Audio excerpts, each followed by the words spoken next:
Party के घोषणा पत्र के अंदर क्या क्या फायदे प्रदेश की जनता से मुख्य तौर पर हम लेकर चलेंगे, उस पे कई बिंदुओं पर चर्चा हुई।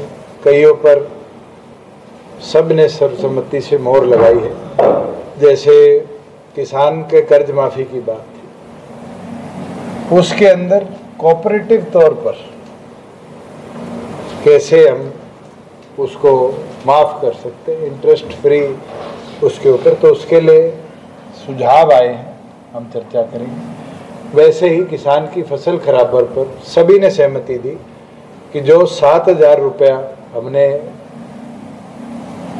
गवर्नमेंट में रहते हुए 15,000 रुपया प्रति एकड़ तक ले जाने का काम किया, अब उसको 25,000 रुपया प्रति एकड़ पर पार्टी वादे के साथ जनता में उतरे कि किसी के भी क्रॉप लॉस होता है तो उस फसल खराबे का 25,000 रुपया प्रति एकड़ मुआवजा दिया जाए। उसी प्रकार से जो प्रधानमंत्री फसल बीमा योजना है, उसके अंदर किसान प्रीमियम की मार में फंसता रहता है। कई बार वो प्रीमियम देता है, बैंक रिजेक्ट कर देते हैं, कई बार प्रीमियम भरने के बाद कंपनी विड्रॉ कर जाती है। उसके लिए योजना बनाई जाए, जननायक फसल सुरक्षा बीमा योजना, और उसके अंदर हरियाणा प्रदेश के प्रत्येक किसान का प्रीमियम सरकार वहन करे और उसकी क्रॉप सिक्योरिटी उसको मिले। इसी तरह महिलाओं के लिए कई विषयों पर चर्चा हुई, कई विषयों पर सहमति बनी। जैसे हमने राशन डिपो के अंदर 33% महिलाओं को आरक्षण दिया है, उसी प्रकार से महिलाओं के साथ साथ महिलाओं को कोऑपरेटिव सेक्टर जैसे वीटा के बूथ हो, हरित स्टोर हो, जितने भी हमारे कोऑपरेटिव डिपार्टमेंट्स के विंग्स हैं, उनके अंदर 33% हिस्सेदारी सुनिश्चित करी जाए। और साथ में एजुकेशन के अंदर टीचिंग जो सेक्टर है, उसमें कैसे महिलाओं की प्रेजेंस बढ़े, उसके लिए सरकारी स्कूलों में, सरकारी कॉलेजों में और सरकारी यूनिवर्सिटियों में टीचिंग जॉब में 50% वुमेन रिजर्वेशन अश्योर करने का काम हम अपने वादे में करेंगे। तो ऐसे कई बिंदु हैं। अभी तो मैं आपको ट्रेलर दे रहा हूँ, आगे पार्टी का घोषणा पत्र भी आपके बीच में है। चुनाव सिर पर है, जेजेपी की क्या कुछ तैयारियां चल रही हैं? 17 जिलों के जिला अध्यक्षों, हल्का अध्यक्षों और उनके साथ मुख्य कार्यकर्ताओं की बैठक हुई है। पीएसी के अंदर वो 17 जिलों के नाम आज हमने एक एक कर शेयर कर दिए। अधिकांश जिले ऐसे हैं जिनके अंदर आज़ाद समाज पार्टी हमारे साथ सीट शेयरिंग में है। कल कौन सी सीट उनको देनी है उस पर उनसे भी विस्तार में चर्चा है, और विस्तार में चर्चा करके जहां हमारे कैंडिडेट फाइनल हो चुके हैं वो हम साथ के साथ घोषित करने का काम करेंगे जॉइंटली। बचे, क्योंकि 5 जिले हमारे बचे हैं जिनके मुख्य साथियों से भी चर्चा होनी है, तो कल उसका भी समय रखा हुआ है। जैसे ही चर्चा हो जाती है 22 जिलों की एक लिस्ट दोनों पार्टियों की संयुक्त तौर पर हम रिलीज करने का कल शाम तक काम करेंगे। बीजेपी का आरोप है कि जेजेपी के लगभग सभी विधायक पार्टी छोड़ गए हैं, जेजेपी अब खत्म हो गई है। आरोप क्या है? बीजेपी तो आज दिखती है किस हालात में है। बीजेपी 400 पार की बात करती थी, 250 पे आ गई, और 250 पे आने के बाद आज हमारे लोगों को उधार में लेके जा रही है।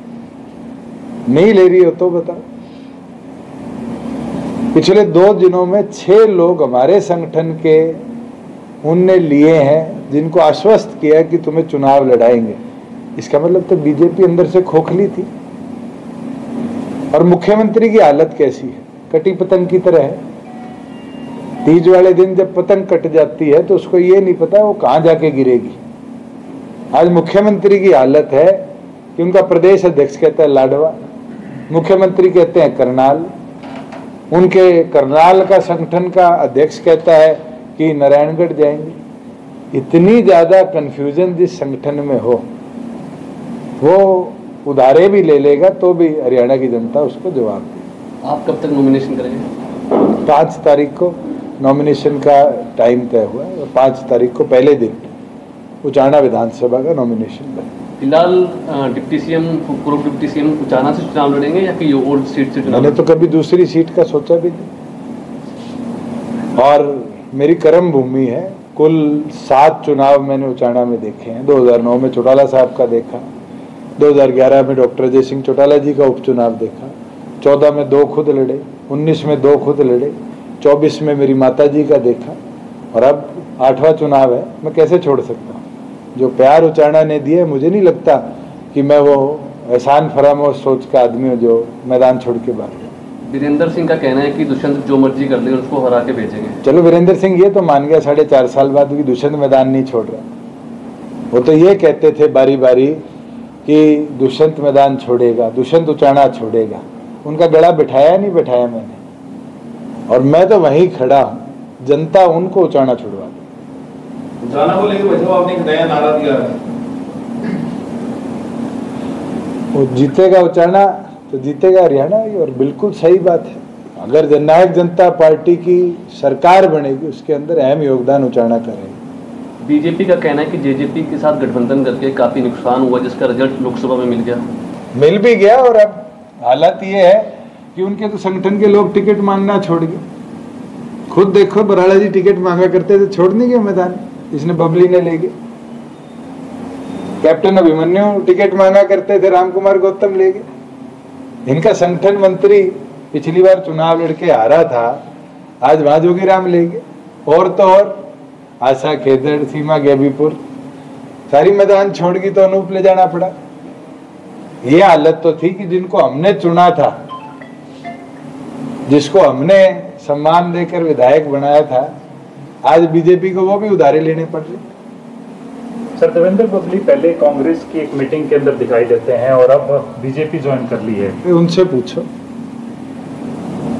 कि 2 दिन में हृदय परिवर्तन कैसे हुआ।